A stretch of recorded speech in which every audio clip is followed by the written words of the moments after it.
Salut les gars, c'est Patapouf et pour une petite vidéo, parce que ça fait quelques temps que je n'en ai pas fait. C'est une vidéo, on va dire, à titre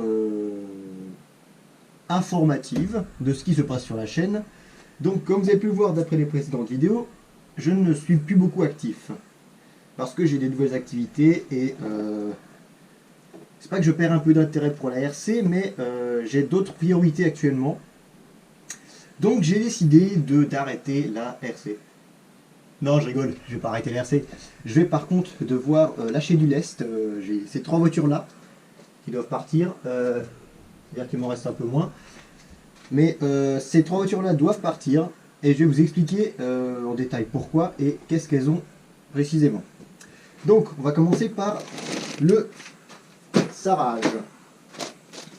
Alors, c'est une vidéo que je vais peut-être envoyer à Mani pour qu'il la pose sur sa chaîne parce que, comme je vous disais, j'ai besoin d'argent en ce moment et j'ai moins de temps pour les voitures télécommandées. C'est vraiment poussiéreux, c'est un bouton qui n'a pas roulé. Donc celui-ci à la base c'était un Savage X4.6 qui a reçu un châssis et une conversion de HPI Savage HP. Conversion qui a bien vécu en soi, mais moi perso je l'ai pas beaucoup roulé. La conversion n'est pas neuve, le châssis non plus. Le châssis il est encore assez droit. Il est encore assez droit, il peut être encore largement utilisé. Il est poussiéreux parce que avec la graisse qu'il y avait dessus, ça se collait un peu et je n'ai pas eu l'occasion de beaucoup l'utiliser. Le moteur c'est un Arma 2050 kV avec dedans un rotor VS Line. Le combo, enfin le variateur c'est un Arma BLX 185 et le servo c'est un DS 3218 Pro ou pas, je sais plus. Non, un 3218 standard, donc à 17 kg ou 20 kg, je sais plus. Sans radio par contre, mais comme je vous le disais, c'est pas une conversion bricolage, c'est une vraie conversion.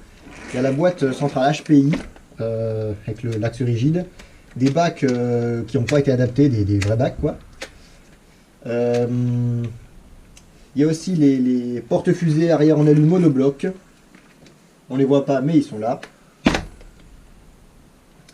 Et il n'y a pas grand chose de dire de plus, il est relativement stock comme Savage, relativement stock. La carrosserie elle a bien vécu, je peux pas fournir quoi d'autre avec vu que c'est tout ce que j'avais pour elle. Après vous me direz c'est du consommable, le Savage en plus vu que c'est l'empattement court et l'axe rigide au centre, il finira plus souvent sur le toit que sur les roues. Donc comme ça vous n'aurez aucun mal, enfin aucun, comment dire, vous n'aurez pas mal à la retourner. Voilà, ça c'est déjà dit. Et aussi avec, je mets 4 roues. Je mets 4 roues neuves à la Mini Pico. Parce qu'il y a une des roues, je sais plus laquelle, qui a un hexagone qui commence à faire la gueule. Du coup, je mets des roues neuves, comme ça l'acheteur sera pas emmerdé. Et si besoin, il me dit s'il a besoin de pièces. Hein. Parce que j'ai ce qu'il faut. Donc s'il a besoin de pièces en même temps, il me dira, je lui ferai un petit lot hein, avec tout un tas de pièces, la voiture comme ça. Donc récapitulons, il ne manque plus que tes batteries et ta radio pour la faire rouler. Voilà, voilà. Ça c'était pour le Savage. On va passer ensuite au Arma TLR. C'est une voiture que j'ai depuis pas si longtemps que ça, qui a bien roulé, que j'aime bien et m'amuse bien. C'est une voiture solide dans l'ensemble et qui est vachement fun, mais lourde. Lourde, ça suffit, c'est pas grave. Donc à l'intérieur, le châssis, en fait, il a vraiment qu'une dizaine de packs. Bon, le châssis, il y a de la terre qui s'est incrustée un petit peu, enfin, tout est marque de roulage. On dirait que le châssis est vraiment crade alors que pas tant que ça. Il y a un petit peu de terre par-ci par-là. Mais dans l'ensemble, la voiture est en bon état. La voiture est en bon état. Vous voyez, les tourelles, elles sont pas beaucoup marquées. Les pneus, ils sont... Bon, j'ai pas nettoyé les pneus. C'est le truc que j'ai pas nettoyé par contre. Donc, dessus, on a un Hobby-Wing Max 10 SCT 120 A. Un moteur Léopard 2220 kV. Et un servo JX 6221 MG. Donc, un 20 kg aussi, je crois. Donc celui-ci il a aussi une radio poussiéreuse elle aussi, une Dumbo RC X4, qui sont pour ainsi dire les meilleures radios pour le prix qu'on peut avoir. Actuellement de mémoire elles sont à peu près 25 €.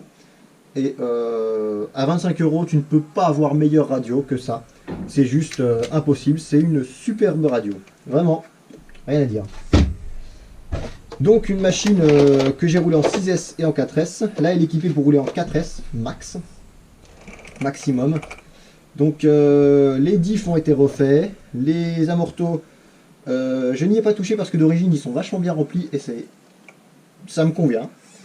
Donc il a été révisé, c'est une voiture qui est prête à la vente. Donc ça c'est bon pour le Arma. Maintenant on va passer au Caster Racing ETO 821. Ah oui, avec le Arma, j'ai les pièces d'aileron et des cales de frein qui sont livrées avec, d'origine d'habitude.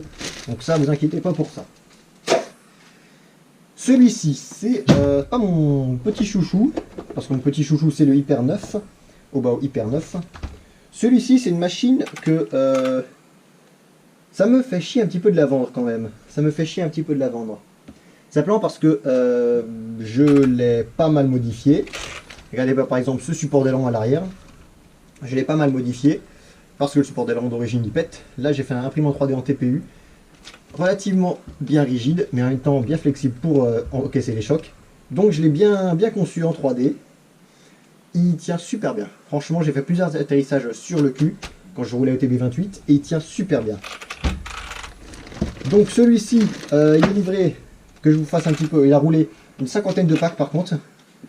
Et là, tous les trucs verts, c'est la moquette du TB28 qui s'est incrustée dans le châssis en fait. Donc, vous voyez, on gratte dessus, ça part à peine. Donc voilà, c'est de la moquette, c'est de la trace de moquette incrustée.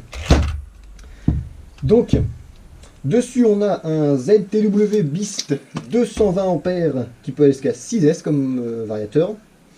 C'est un variateur quasiment overkill, mais que j'aime bien, oui, comme je disais, 220 ampères, c'est gigantesque, c'est juste énorme pour un variateur. Et surtout pour du 6S, et vu la taille qu'il fait. Il est à peine plus grand qu'un Max 10, 120 ampères.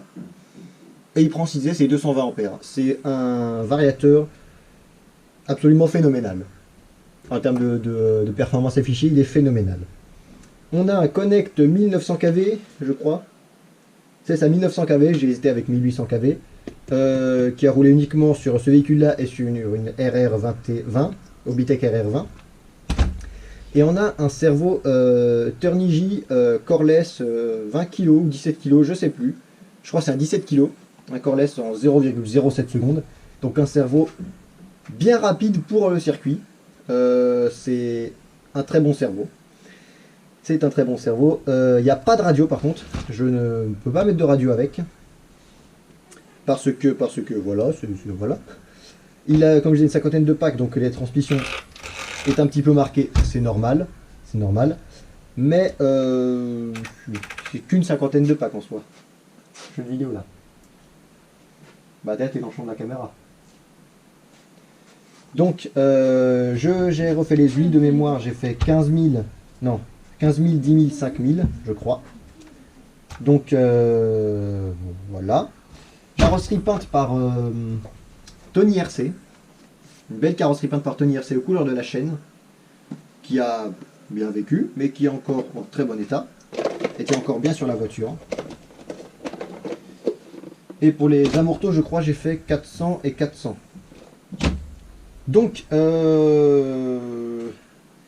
toutes les pièces sont encore disponibles, s'il y a besoin de pièces de rechange, sur le site Action Modélisme. Et aussi, il y a de la pièce de rechange ici. Donc on a toutes les cales de train, les pièces de direction pour un Ackerman long, de la pièce d'amorto, un aileron de rechange, de mémoire c'est des... Ouais c'est ça, c'est des ailerons Mugen, donc un aileron de rechange, un peu poussiéreux aussi, parce que là il y a un aileron Mugen et là il y en a un deuxième. Le bac d'origine, parce que d'origine il me convenait pas et il a pété, et j'en ai imprimé un en 3D, beaucoup plus grand, beaucoup mieux étudié. Voilà, qui peut tenir une batterie mieux. Il y a aussi des porte-fusées avant pour, je crois que c'est du 10 degrés. Enfin des étriers avant 10 degrés. Un triangle. Et surtout la carte de prog ZTW. Ouais, c'est bien elle. Carte de prog ZTW qui est bien utile. Facile à utiliser, tout ça. Donc c'est nickel. Avec des barres d'Ackerman en plus. Enfin des barres de anti-roulis en plus. Il y a quelques pièces. Dessus, j'ai pas vraiment cassé de pièces, à part le support d'aileron et le renfort arrière parce que j'avais fait un gros atterrissage bien méchant, le renfort du châssis. Je l'ai remplacé par un en carbone, donc ça risque pas de bouger. Et le support d'aileron, je l'ai fait en 3D. Ah oui, j'ai aussi, on va dire, amoché un triangle avant. Il n'était pas cassé, il était largement encore utilisable, mais moi ça me plaisait pas. Du coup, je l'ai remplacé par un neuf. Vous voyez, là il y a un triangle neuf à l'avant. Donc c'est nickel. C'est nickel. Donc c'est une machine pour faire du circuit qui est juste... pour moi elle est top. Je me suis régalé avec. C'est pour ça que ça me fait un petit peu chier de la vendre parce que j'ai fait des belles modifs dessus. J'ai commencé à bien apprendre la machine. Mais c'est comme ça, c'est comme ça. Faut changer des fois. Faut changer des fois. Donc ces 3 machines sont à vendre. Je vous mets mon mail dans la description, c'est rcpatapouf.contact@gmail.com. Vous pouvez me contacter si vous êtes intéressé et si vous avez besoin de renseignements. Et n'oubliez pas, il faut que ça parte. Il faut que ça parte. Je vous annoncerai les prix quand vous me mailerez simplement. C'est des prix que j'estime assez intéressants pour l'état des machines. Donc contactez-moi, n'hésitez pas. On va mettre la machine là.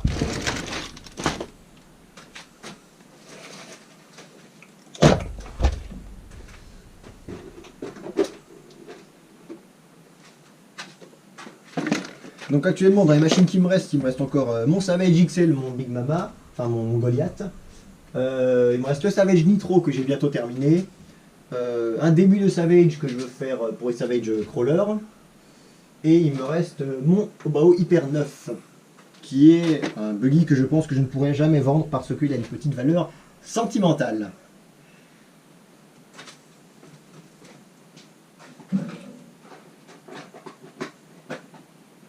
Je me rappelle, mon Hyper 9, c'est lui. Il a été bien modifié, il a bien vécu quand même.